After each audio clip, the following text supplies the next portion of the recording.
Wonderful people, I hope you are having an amazing day wherever you are. This video is highly requested and it is on productivity. So recently I have done a Geek's Guide to time management, procrastination. These are all very similar topics but with little tweaks, and I think I'm a pretty productive person. I get a lot of things done and still have time to relax. I mean, I do a face mask pretty much every day.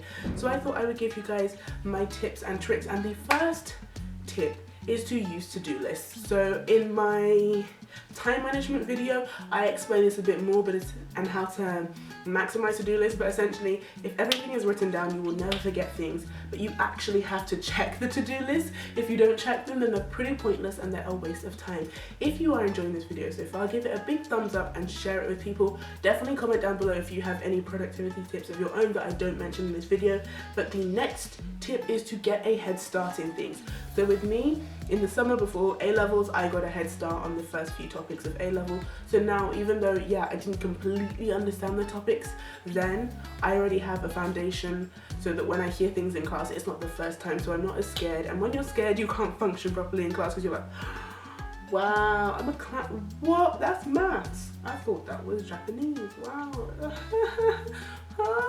You see where I'm going with this?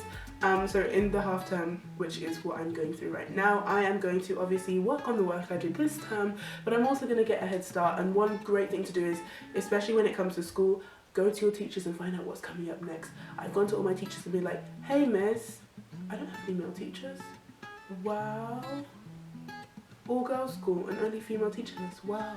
There are male teachers. Sorry, I'm just having an epiphany right now.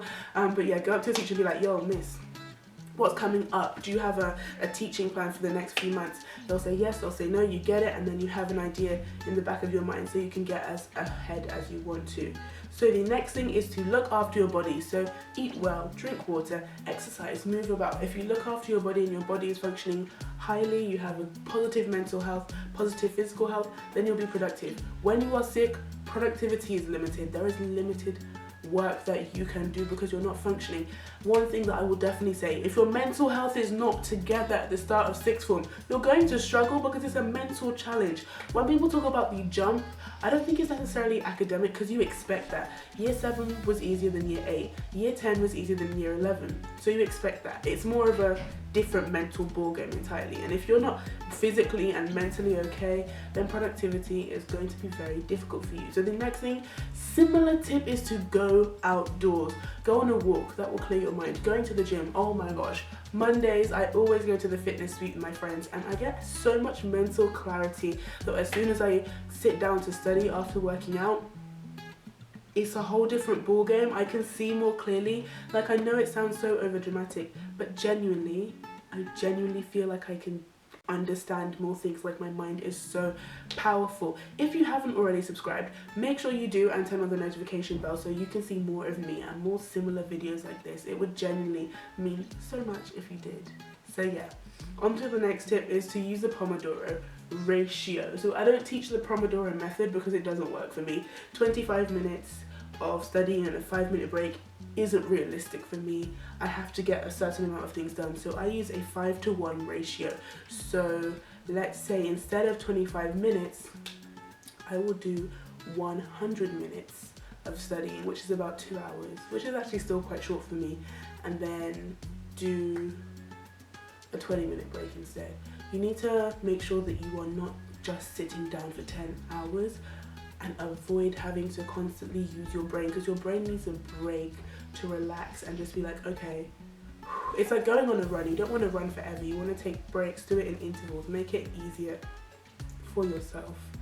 The next tip is to set rewards. So for me, I know that if I finish this work, I'm gonna live my best life, because my reward is watching some anime, having a face mask, going to the cinema with my friends, having a cheeky Nando's, and yes, the Nando's I'm vegetarian, but Nando's actually, that's all I'm gonna say. So set rewards, and on a similar note, bribe yourself. So for me, I'm like, you can't go to bed until you finish those maths questions, and that is an unfortunate fact because you are kind of becoming tired, but if you don't do it, sorry babes.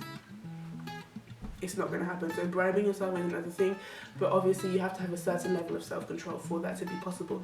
And the final tip and most important tip is to have an accountability partner.